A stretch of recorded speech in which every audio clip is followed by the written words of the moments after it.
บายดีพี่น้องกับสบายดีสุขุสุขนสมองสุบอนกับสบายดียามเช้าพี่น้องว้าสามหนุ่มลุยพี่น้องเอ้ยแม่อ้อนเกี่ยวเขาท่าพ้นอีกแล้วต้องห่วงสามเครื่องโอ้บ่แล้วก็จักหน่อยเด้อมื้อนี้นะก็ย่านพ้นย่านผ้าบ่มันสิมาเลยได้พ้นนะได้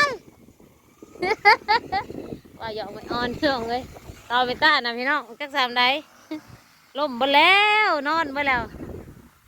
นอนบ่แล้วยังวันนี้ก็ได้อู้ตายแหละไม่อ่อนได้ลูกเคยมาซอยแหละมันก็ดีแล้วบ่ทันได้ยังเลยได้ยันได้ใส่เวียกก่อนแหละกำไรล้วนๆเลยนี่นั่น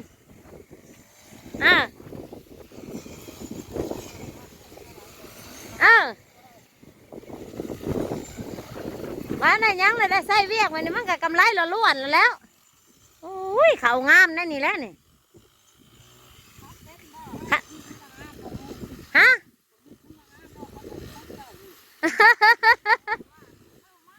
เออแมนว่าสิเลียนแบบอยู่ยังวะสบายดีปะลุงสบายดีสุขสุขคนสมองสุขคนบอกทำไมตายแล้วปะลุงวันนี้ไม่ตาเขาครัวมันเค็มๆอยู่ตัวเนี้ยมันจังนานเบิดน้องมันจะกันกินทำหมักหุ่นให้ยันพวกเดือดกันมือแรงเลยซื้อพวกงัวมันได้ด้วยหน่อยงัวหมดเลยแหวะหันได้เนาะหันตุได้สิซื้อหันได้ตัวนี้ก็ได้ไปมาแล้วกันแบบจัดประเภทได้ว่าเอ้ยน้อง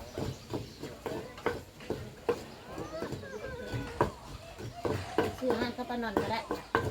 ที่จะมีกันว่าท่านปนอนนี่แยกบ่มีสุกรบ่มี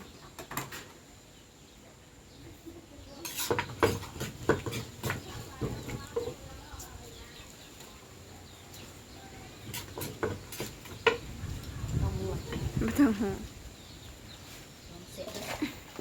เสร็จมาห่วงก็สร้างเหยียบเราได้ห้องก็จะสั่งต้นใหญ่ๆเลยสิช่ำซ้มันจะกินแสบก็สั่งให้มันเอเละบุเสบก็สั่งถ้าจะเอาหมักไปใหญ่ๆแข็งๆอย่างพอเปียกๆทำมาห่วงมาเคยคนแล้วจะเสร็จ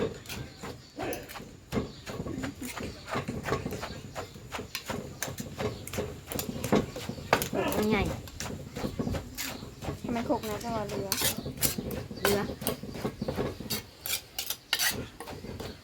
เมาใหญ่ทำเป็นรถหอมลายคน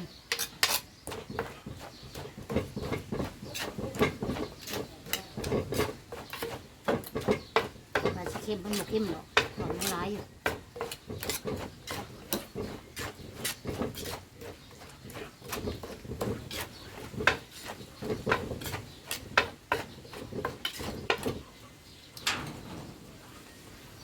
เป็นยังไงเอ้ยมังนะน้ำลายแตกสุดยอดโอ้ยพุงหนวดกับเบิดซ้ำซะ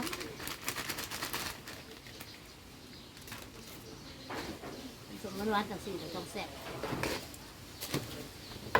แต่มีขึ้นเด้อย่าถูกลอตเตอรี่เด้ที่มาจากร้านส้มตำ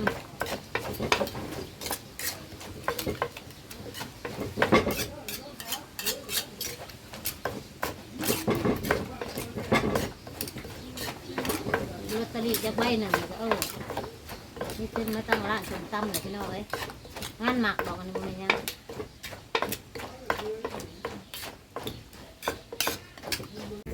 พี่น้องนี่อ้อนได้ลูกเคยมาซอยทั้งลูกเคยทั้งลูกชายทั้งเบามิดเบานิ้ว4 เครื่องเอาแล้วมือเดียวป้า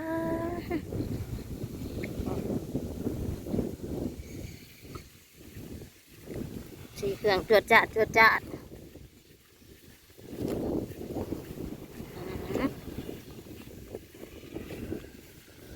สิแล้วพี่น้องเอ้ยยังแต่เฮานี่แหละ ปั่นก็ยังไม่ได้ปั่นปั่นก็ยังไม่ได้ปั่นแล้วผัดบืนกับวันพระอีกแล้ววันศีลเขาก็สิได้หยุดอีกมาฮื้อพอแล้วจะสิต่ออีกพี่น้องเอ้ยเขาก็ลงบ่เลยฝนตกมาใส่ฝนตกมาใส่กับกกอ่อนปูเลอะพืชอยู่เลยผู้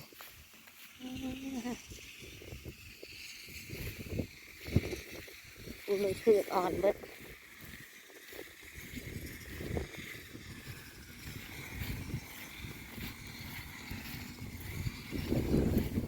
ใส่ลูกแอบลูกแอบ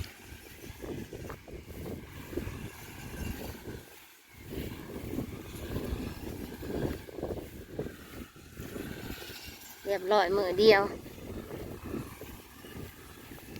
ผู้บ่าวสาวอ้อนไปเนาะผู้บ่าวสาวอ้อนเพิ่นมาตัดซอย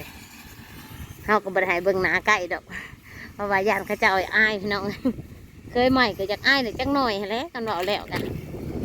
สีแกงใจหน่อยจักหน่อยแล้ว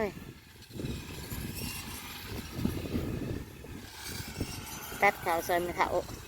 แต่ตายังว่ากำไรล้วนๆว่าบ่ทันได้มาเป็นลูกเคยแท้กันแต่ใส่งานแล้ววะใส่เวียกเลย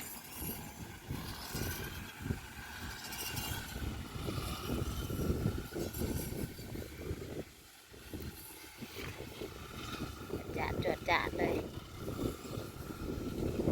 ถุงหนึ่งมือเดียวแล้วจะนี่5 คำทุกคนจะเอามันแล้วก็ยังเว้นเติบอยู่ได้ห้ากับบ่ายโซกมันใหญ่งัวก็เยอะใหญ่ซื้อดอกบะดาวกินน้ำดอกเพราะว่าน้ำมันมีอยู่ตามให้หน้านี่มันไหนปุ๊บมันโอ้น้ำให้หน้ามันตาอัดไว้ให้เครื่องมันปรุงเขาปรุงลูกให้งัวกิน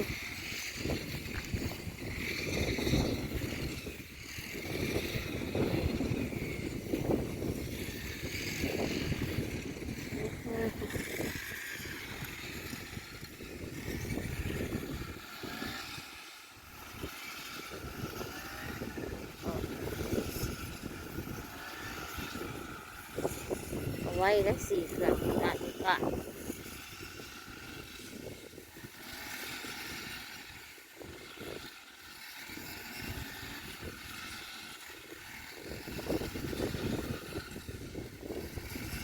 หน้าเมตาน่ะสิตัดได้โมลายดอกพี่น้องเอ้ย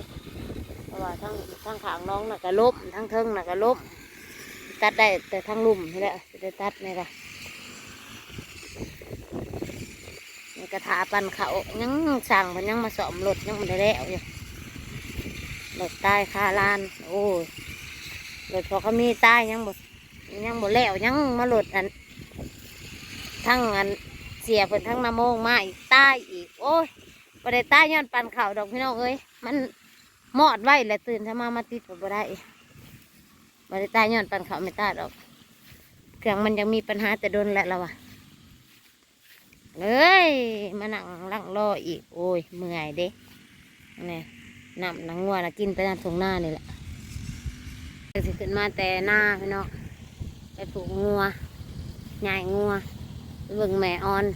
ตัดเขาแล้วเรียบร้อยพี่น้องเอ้ยถุง 1โอ้ยแล้วถุง 1ไปเลยของแม่น้องออนเรียบร้อยแล้วถุงตัวนี้ถุงตัวไต่นะ4 เครื่องจัดเรียบร้อยมันไม่ตากับมืออื่นมือฮื้อพอแหละมืออื่นวันพระพี่น้องบ่ได้เกี่ยวมือฮื้อตัวใดตัวตัดได้ก็ให้หนุ่มๆตัดตัวใดตัดบ่ได้ก็เฮาก็สิได้เกี่ยวเอาพี่น้องเอ้ยเกี่ยวเอานำตัดนำของไม่ตากะคาดคะเนอยู่ในประมาณ4-5 มื้อนี่แหละประมาณนี่แหละพี่น้อง4-5 มื้อนี่คือสิแล้วเกี่ยวก็สิมาค้นอีกก็บ่ได้ง่ายพี่น้องเอ้ยตรงนี้มันหง่อยเบิดแหละมันลงเบิดแหละเขานะจ่ายเบิดแล้วแถวนี้นะตัดบ่ได้ดอกเกี่ยวอย่างเดียวแต่สเกี่ยวอย่างเดียวแหละตัดบ่ได้มันลงมาในไฮเทิงนะปูปั้นสาดเลยอันนี้ก็ยังบ่ปูปันใดก็ยันตัดบ่ได้เพราะว่ามันจากซับซ้อนแน่เนาะมันจากซับซ้อนแน่เลยสิได้เกี่ยวเอาลาเลยพี่น้องสำหรับคลิปนี้พอๆกันคลิปหน้าพี่น้องสบายดีสุขสุขคนเด้อฝากเบิ่งฝากชมเป็นกำลังใจให้ได้เด้อพี่น้องเด้อ